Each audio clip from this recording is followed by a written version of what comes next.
Olá, louvado seja nosso Senhor Jesus Cristo, para sempre seja louvado. Glória ao Pai, ao Filho e ao Espírito Santo, como era no princípio, agora e sempre. Amém. Queridos irmãos e irmãs, paroquianos da nossa paróquia, Nossa Senhora da Abadia, Diocese de Cristalândia, aqui em Lagoa da Confusão, graça e paz unidos na fé nessa quinta-feira, dia de Santo Stanislau, Bispo em Marte, dia 11 de abril de 2024. Stanislau, que nasceu em 1030 e morreu em 1079, bispo de Cracóvia, foi um pastor sábio e dedicado. Sucedeu ao bispo Lamberto em 1072. Intrépido defensor da liberdade da Igreja e da dignidade do homem, dos pequenos e dos pobres, foi martirizado pelo rei Boleslau II. Foi canonizado pelo Papa Inocêncio IV em Assis no ano de 1253. É padroeiro da Polônia. Os seus restos mortais, conservados na Catedral de Cracóvia, são objetos de muita peregrinação. Então hoje é dia de Santo Stanislau e o evangelho que nós temos é tirado de João capítulo 3, versículos de 31 a 36. O Senhor esteja convosco, Ele está no meio de nós. Proclamação do evangelho de Jesus Cristo segundo João. Glória a vós, Senhor. Aquele que vem do alto está acima de todos. O que é da terra pertence à terra e fala as coisas da terra. Aquele que vem do céu está acima de todos. Dá testemunho daquilo que viu e ouviu, mas ninguém acredita o seu testemunho. Quem aceita o seu testemunho atesta que Deus é verdadeiro. De fato, aquele que Deus enviou fala as palavras de Deus, porque Deus lhe dá o Espírito sem medida. O Pai ama o Filho e entregou tudo em sua mão. Aquele que acredita no Filho possui a vida eterna. Aquele, porém, que rejeita o Filho não verá a vida, pois a ira de Deus permanece sobre ele. Palavra da salvação. Glória a vós, Senhor. O Evangelho de João é o Evangelho da maturidade da fé, aquele que já lá pelo ano 90 foi escrito, refletindo depois de muita meditação, digestão, reflexão, quer dizer, é aquilo que vem com a maturidade do tempo. A gente tem duas coisas. Uma coisa a gente tem inteligência. A outra coisa a gente tem uma sabedoria. A gente que tem as duas, né? Inteligência e sabedoria. A gente que só tem inteligência e há pessoas que só têm sabedoria. Viu? Mas o que nós temos é o Evangelho da maturidade da fé. E esse Evangelho da maturidade da fé nos apresenta alguns discursos longos de Jesus. Lembrando que o capítulo 3 faz parte um pouco do discurso de Jesus para Nicodemos. Nicodemos é um homem em busca da luz.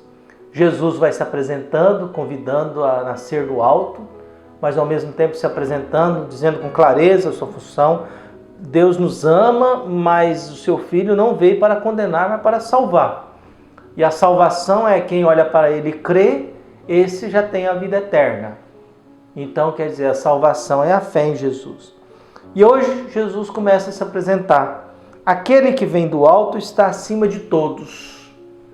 No Evangelho de João, Jesus está acima de todos.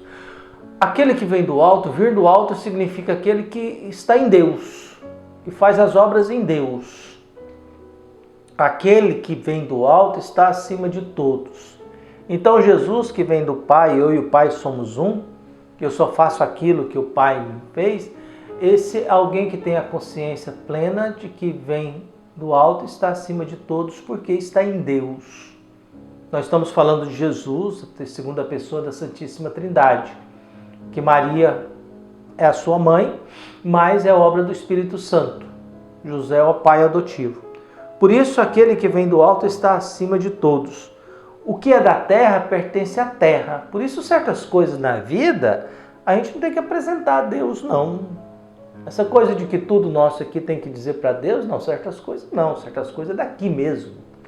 A gente querer misturar tudo, não. Deus quer a esfera da eternidade. Quer a nossa obra nele. Quer os nossos gestos que estão em comunhão com Ele. Mas tem certas coisas do mundo que é coisas do mundo, né? Coisas daqui.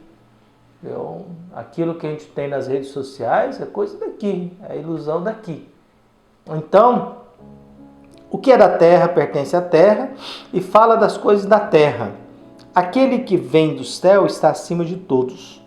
Dá testemunho daquilo que viu e ouviu, mas também sabe da rejeição. Jesus no Evangelho sabe muito bem da rejeição em relação a ele e ao que ele fala. Nós vimos no Evangelho, olha, a luz veio ao mundo, mas as pessoas preferiram as trevas porque as suas obras eram más.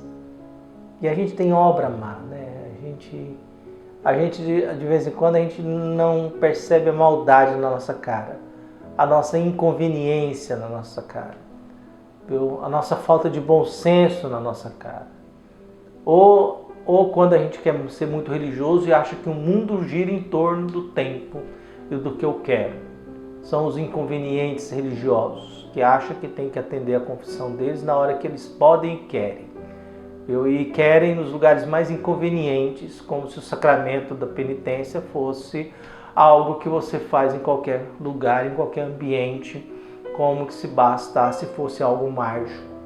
E é aquilo que a gente às vezes diz, né?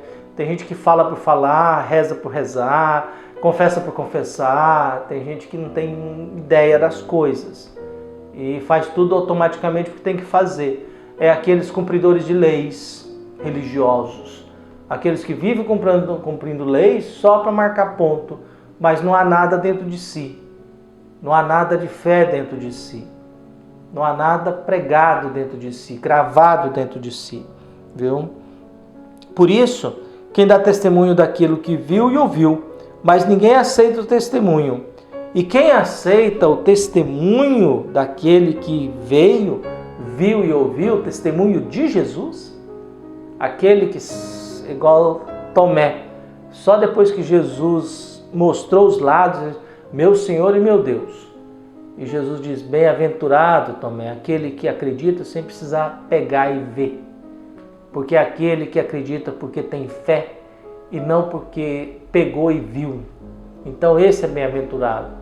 Nós somos bem-aventurados porque somos capazes de acreditar em Deus sem Deus nos dar um sinal. A gente acredita de graça, né?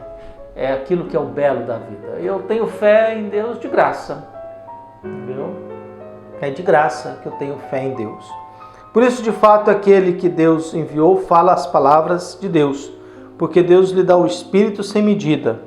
E aí vem, Deus amou o Filho, ama o Filho e entregou tudo em sua mão.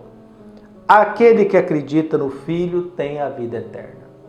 Por isso a nossa fé, ela é movida pelo fato da gente acreditar em Deus. E acreditar em Deus é encontrar a verdade. E a verdade nos liberta.